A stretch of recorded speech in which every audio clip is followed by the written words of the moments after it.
Assalamualaikum warahmatullahi wabarakatuh. Alhamdulillah allazi hadana lihaza wa ma kunna linahtadiya laula an hadanallah. Asyhadu an la ilaha illallah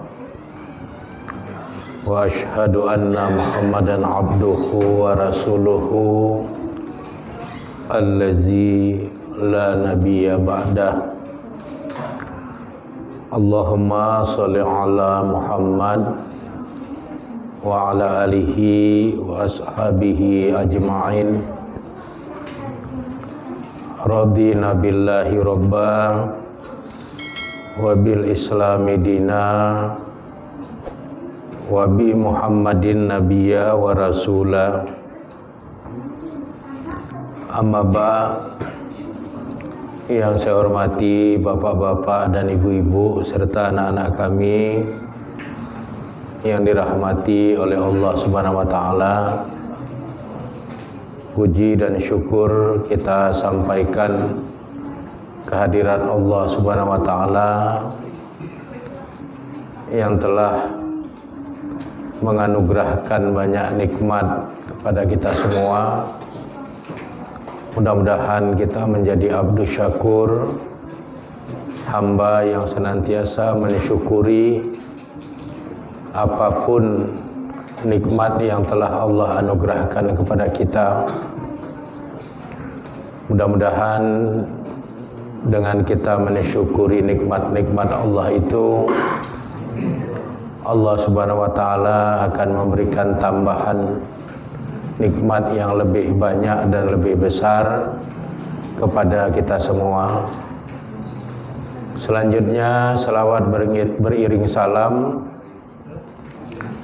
tidak henti-hentinya kita mohonkan kepada Allah Subhanahu wa taala agar tercurahkan kepada Rasulnya Nabi Muhammad sallallahu alaihi wasallam beserta keluarga, para sahabat dan semua pengikut beliau yang setia hingga tegaknya hari berbangkit kelak.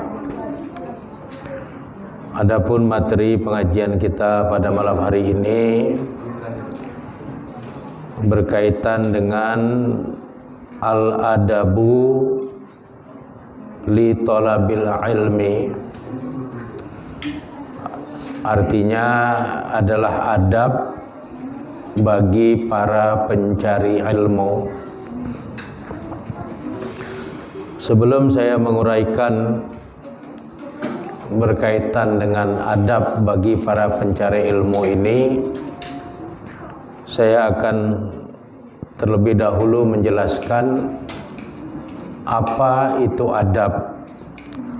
Ma huwal adab. Apa itu adab?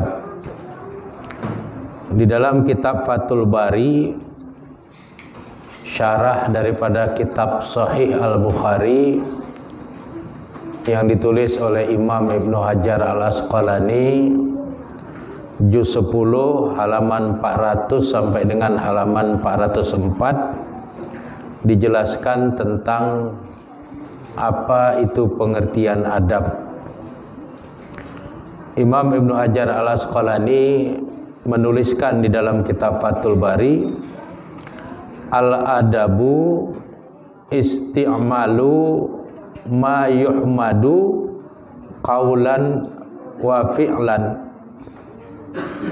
Adab itu adalah menerapkan segala yang dipuji, baik wujudnya perkataan maupun wujudnya adalah perbuatan. Jadi yang namanya adab adalah sesuatu yang dipuji, tidak dicela orang, baik bentuknya perkataan maupun bentuknya perbuatan. Itulah yang dimaksud dengan adab. Kemudian Imam Ibnu Hajar Al-Asqalani menyebutkan wa abbara ba'duhum anhu, dan sebagian mereka para ulama mendefinisikan adab adalah bi annahul akhzu bi makarimil akhlak, bahwa sesungguhnya adab itu adalah menerapkan akhlak-akhlak yang mulia. Jadi ada dua pengertian adab menurut pandangan para ulama di dalam Islam. Yang pertama, adab itu pengertiannya adalah menerapkan apa yang dipuji, baik bentuknya perkataan maupun bentuknya perbuatan. Yang kedua, adab itu pengertiannya adalah menerapkan akhlak-akhlak yang mulia. Kedua definisi ini disimpulkan dari hadis Nabi yang sudah sangat populer kita ketahui, di mana Nabi mengatakan innama bu'istu liutammima makarimal akhlak. Adapun sesungguhnya aku diutus untuk menyempurnakan akhlak yang mulia.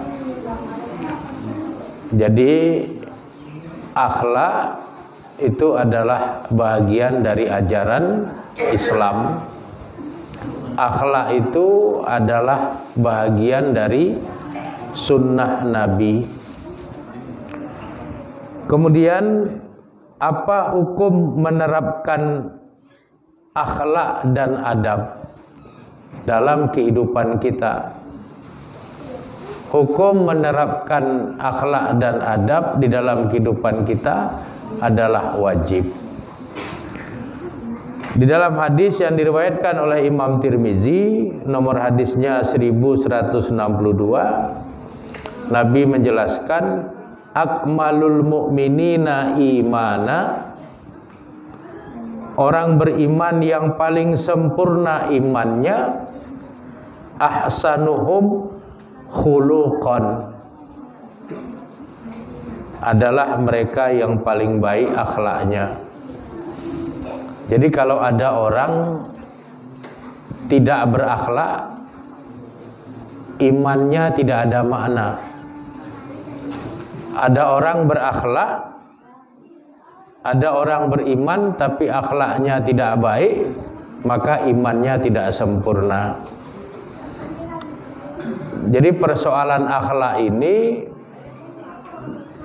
tidak hanya menyangkut dengan persoalan ibadah, tapi juga berkaitan dengan persoalan keimanan.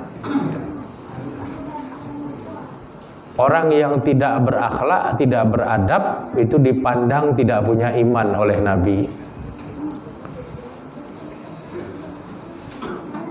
Orang yang tidak baik akhlaknya, oleh Nabi dikatakan tidak baik imannya.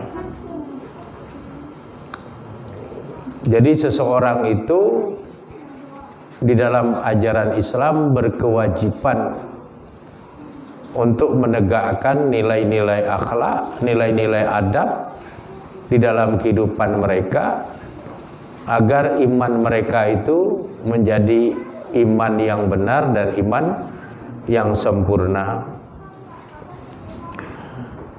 Kemudian Nabi juga menjelaskan di dalam hadis riwayat Imam Tirmizi juga, nomor hadisnya 2002, dan juga diulangi di dalam kitab Sunan Tirmizi itu di hadis nomor 2004, di mana Nabi SAW bersabda, innas qala ma wudi'a fi mizanil mu'mini, sesungguhnya perkara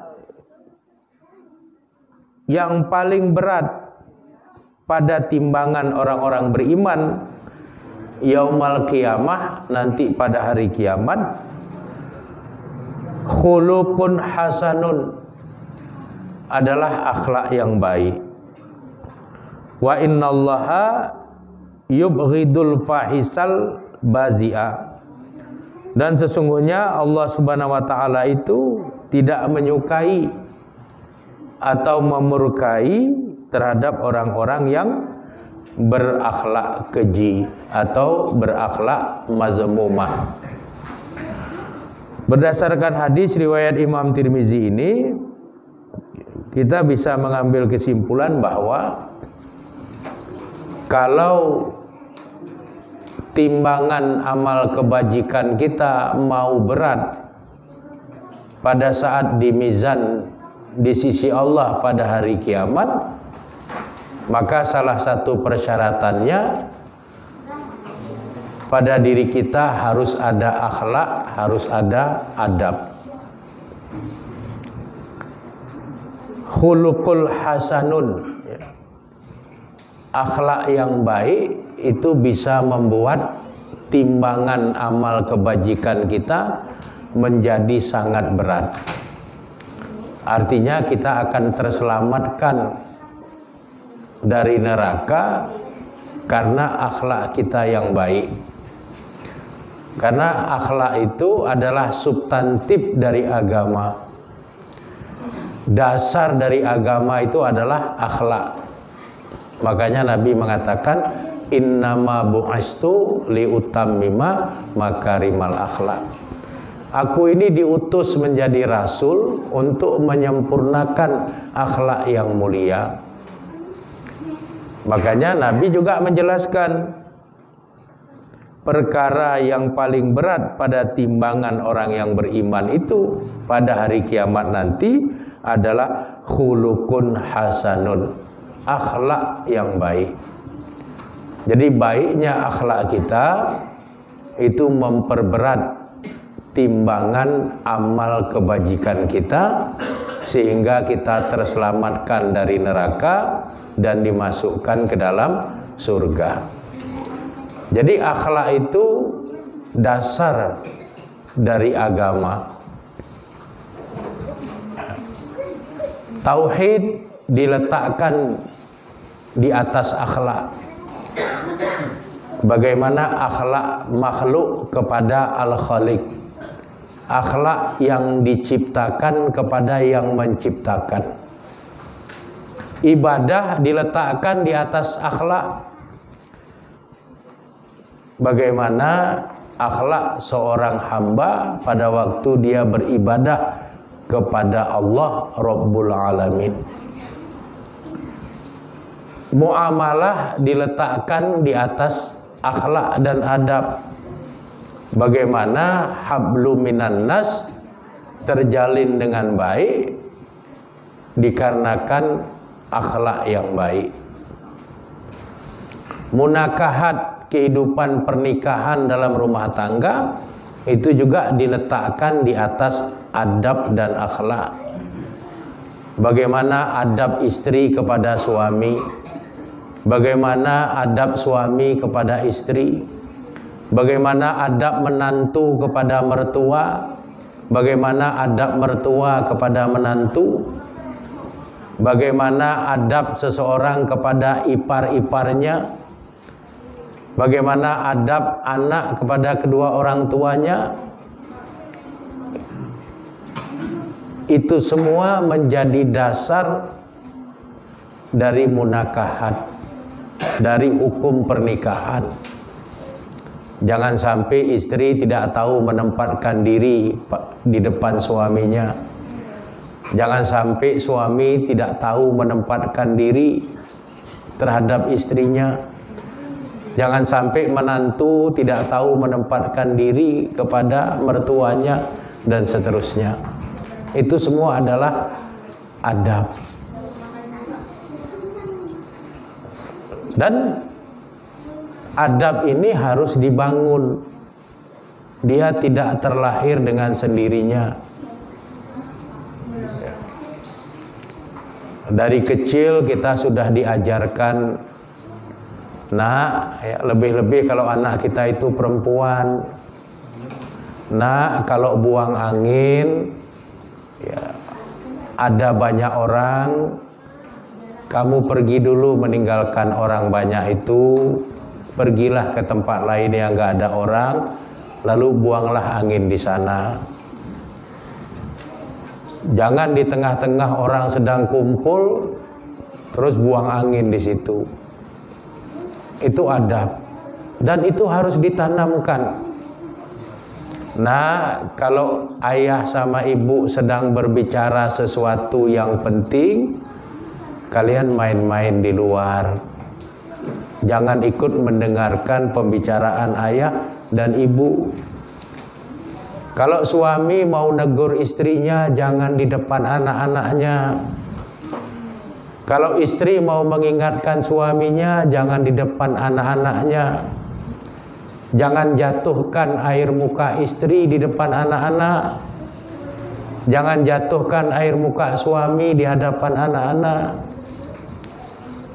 Jangan cerita hal-hal yang khusus dalam kehidupan rumah tangga itu kepada tetangga. Ini semua adalah adab. Dari mulai tauhid, ibadah, muamalah, munakahat, semua diletakkan di atas pondasi yang namanya adab.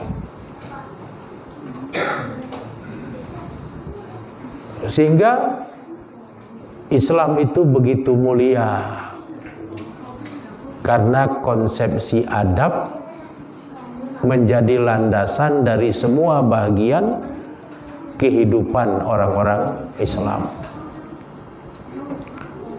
Baru kemudian di atas itu semua ada ilmu. Di atas ilmu itu ada mahkota yang namanya al-hikmah. Wa may yu'tal hikmata faqad utiya khairan katsira. Siapapun yang sudah dianugerahi al-hikmah oleh Allah, maka sungguh dia sudah dianugerahi kebajikan yang sangat banyak. Jadi al-hikmah itu mahkota dari keseluruhannya.